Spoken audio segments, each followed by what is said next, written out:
Coming up at 6, the man who robbed the Williamstown Bank in 2017 speaks at his sentencing today. WTAP News at 6 is next. Live from our studios at One Television Plaza, this is WTAP News at 6. The man who robbed the Williamstown Bank in 2017 speaks at his sentencing today. Good evening and thank you for joining us. I'm Phyllis Smith. The man who robbed the Williamstown Bank a few years ago is sentenced to 10 years in prison. William Johnson, also known as Billy Whiteshoes, pleaded guilty to first-degree robbery in December. His sentencing was supposed to happen earlier this month, but was delayed until Tuesday while attorneys tried to determine how much time served credit he should be recommended for. The state recommended he get 1,185 days credit, but Judge J.D. Bean only credited him for 819. Johnson told the court he wanted to change and apologized. I like to apologize to everyone in my life that I've ever harmed. And the only way that that apology is going to mean anything is if I change the behavior. I have to change the behavior. I wish there was someplace you could send me besides prison. I really do. But there's not. Johnson is also accused of robbing the People's Bank branch in Marietta last year. Turning to the weather, meteorologist Kirk Greenfield joins us now with the first look at your forecast. Kirk. Well, it's a very warm and sultry day in the Mid-Ohio Valley, one of the warmest that we've seen this month. Right now, the view on the Highmark, West Virginia Skycam says we're at 84, but it feels like 87. That's the heat index because of the relative humidity of 56%, the winds from the south at 8, and the pressure 29.94 inches and falling. Well, when we take a look at the evening planner, we expect it to be about 78 just after sunset, mostly clear and still warm, and will only settle to about 70 by midnight. We'll see some increasing clouds as we get past midnight and maybe even some showers by tomorrow morning's morning commute. But we'll talk about that forecast when I return in just a moment. Back to you. Thank you, Kirk. A crash this morning involving a blue car and a trash truck puts one person in the hospital. The crash happened in front of the Sam's Club on Grand Central Avenue in Vienna. When our reporter got there, a box truck was laying on its side and the car had significant damage. Police say one person was hurt and transported to a hospital with non-life-threatening injuries. The Vienna Police Department and the Vienna Fire Department were on the scene of the wreck. A person is sent to the hospital with injuries following a crash today in Parkersburg. The driver of a Toyota RAV4 hit the traffic light at the intersection of 4th Street and Avery Street in Parkersburg.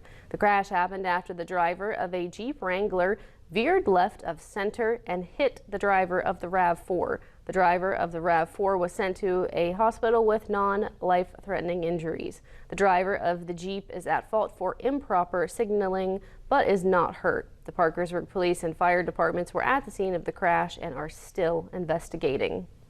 One person is dead after a Monday evening car crash in Gallia County. According to the Ohio State Highway Patrol, the crash happened around 6:30 on County Road 34. A news release from the agency says that 64-year-old Danny Thompson from Gallia Police lost control of his truck going around a curve. His truck went off the right side of the road and hit the guardrail, then a tree, and flipped over and fell down a steep embankment. The car landed on its wheels in a creek.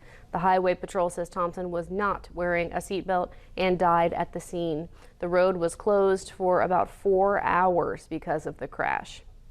The increase in COVID-19 cases among Ohio children is greater than those in adults during the past month. Governor Mike DeWine this afternoon hosted Children's Hospitals CEOs from across the state. Their message was the same. Until they can be vaccinated, children need to wear masks in school, and people of all ages need to get shots. Vaccinations in children under 12 have not yet been authorized. More than half of Ohio's public schools, including several in Washington County, require masks. Overall, more than 3,500 people are hospitalized in Ohio with COVID-19, compared with 200 people in early July. Parkersburg City Council tries again tonight with 2 unresolved measures from a meeting last month. Up again tonight for first reading is an ordinance granting civil service employees 50-cent an hour retention pay on 10, 15, and 20-year service anniversaries. The measure was tabled last month, partly due to concerns about how much it would cost the city. City officials say the pay increases are needed to retain experienced city workers, notably police officers. And a resolution seeking bidders for the building that previously housed the Point Park Marketplace is up again for passage tonight. The marketplace closed 2 years ago, and the city of Parkersburg is seeking to sell the property. A similar resolution did not get a second at Council's August 10th meeting, and as a result, died without discussion. A group of Williamstown high schoolers and a nonprofit organization made sure their school and the local police department got some love today. Hallie Landis, the student body president at Williamstown High, worked with Principal Ward and the statewide organization called Education Alliance to spruce up the school a bit. They power washed the front of the high school building, trimmed some bushes, and planted new flowers around the school. Landis and Amelia Courts, the CEO of Education Alliance, also presented a certificate of appreciation to Williamstown Police Chief Sean Graham. It was a service project for our team, the Education Alliance, so we try to honor them with more than just a ceremony, but also by showing acts of service ourselves, and then of course by recognizing them and honoring them for their service. Landis says the school is still reflecting on the anniversary of 9/11 and wanted to continue their recognition of that somber day by honoring local first responders. Chief Graham says it's reassuring to know that kids who were not born when 9/11 happened are learning about that day and that they respect the work first responders do every day. Hear more from Landis and Chief Graham tonight at 10 and 11. Still ahead, Nicholas grows to hurricane strength just before reaching Texas's coast. Next at 6. And bright sunshine warmed us today to the highest temperatures of the week. But will they stay that warm? That's next.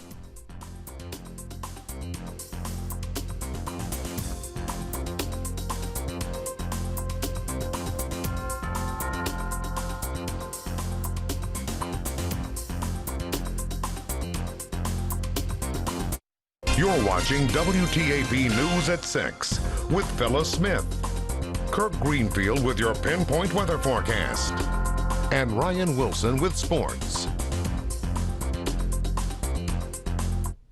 The Texas coastline is now assessing the damage left by Hurricane Nicholas, a storm that reached Category 1 status just before landfall. Forecasters have urged everyone in the storm's path to be ready for possible flooding. The storm has already dumped more than a foot of rain on parts of Texas. NBC's Dan Scheneman reports.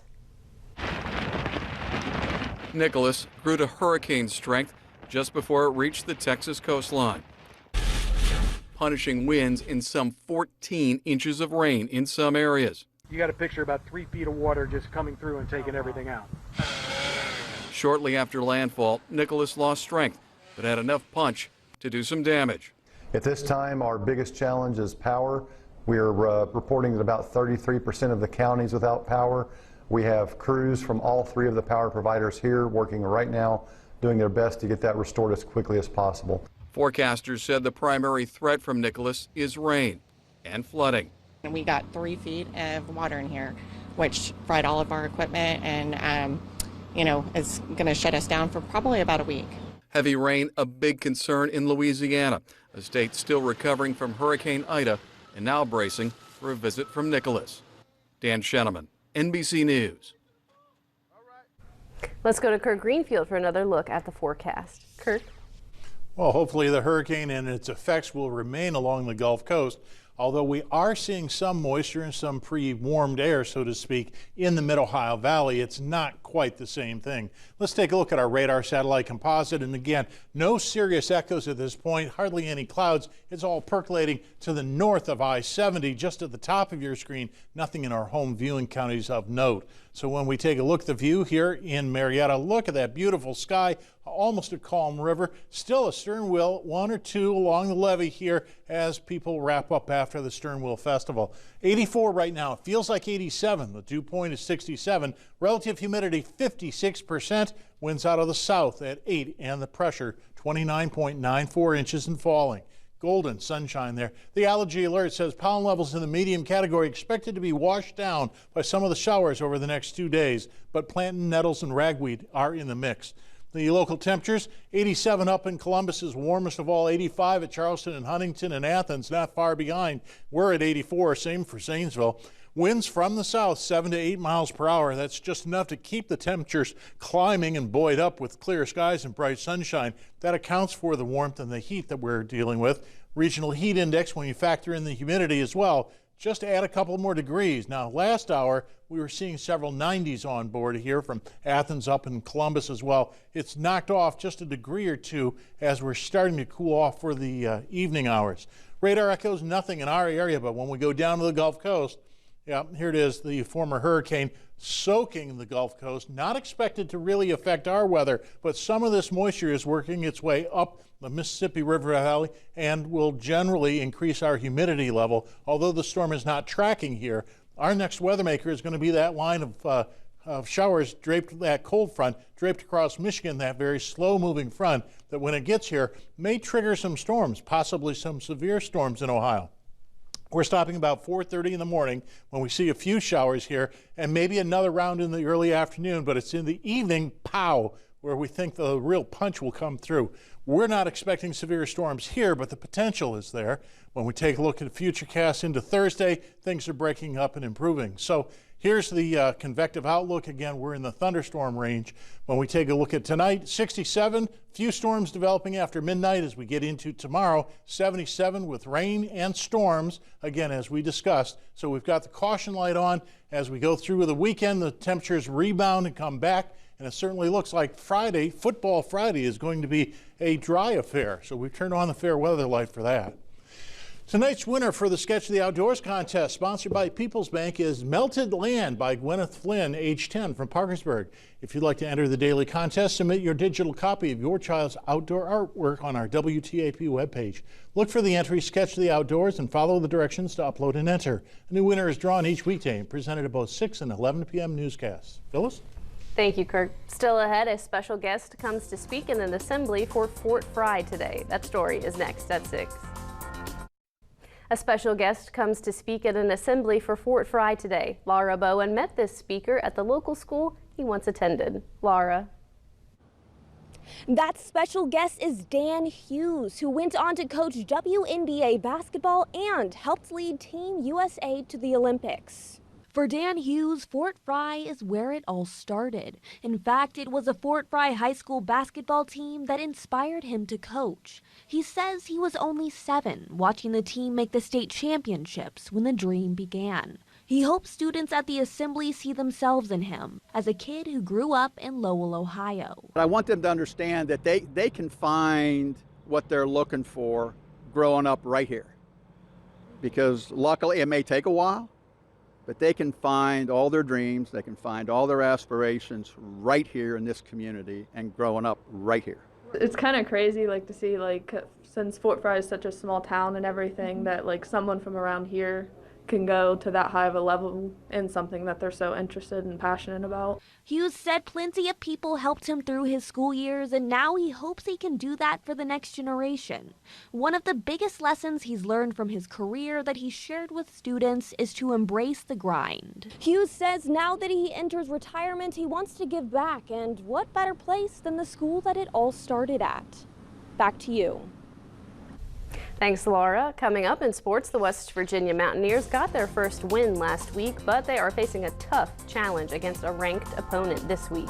Ryan Wilson looks ahead to the matchup coming up next in sports. You can download the free Pinpoint Weather app from WTAP and get all the weather information you'd like right in the palm of your hand, downloaded to your phone. Tonight, just after sunset, we'll be about 78, mostly clear and warm yet, and we'll dip below 70 as we get past midnight, but the clouds don't start till after midnight, and then maybe rain in the morning commute. Thank you, Kirk. That's all the time we have for tonight. Thank you for joining us, and we'll see you tonight at 11.